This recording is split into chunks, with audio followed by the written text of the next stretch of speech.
तो हमारा अगला शब्द है नेक्सस। अब ये एक नाउन है, यानी कि संज्ञा। इसका सीधा सा मतलब है एक कनेक्शन, या फिर कनेक्शंस की एक पूरी सीरीज जो दो या दो से ज्यादा चीजों को आपस में लिंक करती है। चलिए इसको और थोड़ा आसान बनाते हैं। सोच लीजिए नेक्सस एक सेंट्रल पॉइंट है, एक फोकल पॉइंट, जहां पर अलग अलग चीजें आकर मिलती हैं या जुड़ती हैं। Simple, right? ओके, इसको एक एग्जाम्पल से समझते हैं। The city's main train station is the nexus of the entire public transportation system.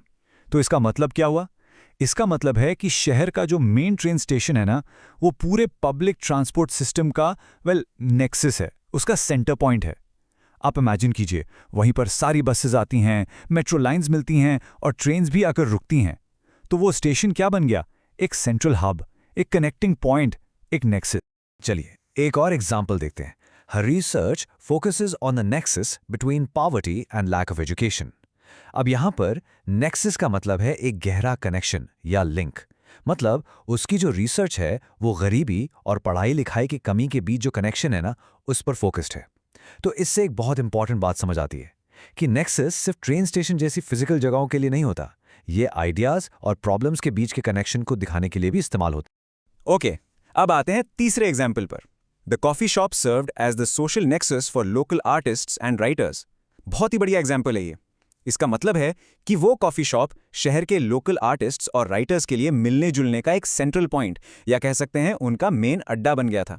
सोच के देखिए, सब लोग वहीं आकर मिलते थे, अपने आइडियाज शेयर करते थे, तो वो कॉफी शॉप उनके लिए एक सोशल नेक्सस बन गया। अब देखते हैं कि ये वर्ड न्यूज में या थोड़ी फॉर्मल सेटिंग में कैसे यूज होता है। ये एक फिक्शनल न्यूज रिपोर्ट का कोट है।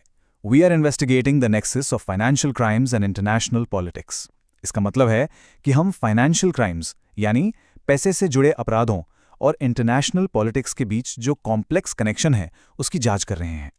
तो देखा आपने, ये शब्द अक्सर ऐसी ही जटिल यानी कॉम्प्लेक्स रिलेशनशिप्स को डिस्क्राइब करने के लिए इस्तेमाल होता है। चलिए अब इस वर्ड को और भी पक्का करने के लिए इसके कुछ सिनोनिम्स और एंटोनिम्स देखते हैं। सिनोनिम्स यानी इससे मिलते जुलते शब्द, जैसे कि hub, centre, core, link, connection. देखा, ये सारे शब्द एक ही तरफ इशारा कर रहे हैं, एक सेंट्रल पॉइंट या एक जोड़।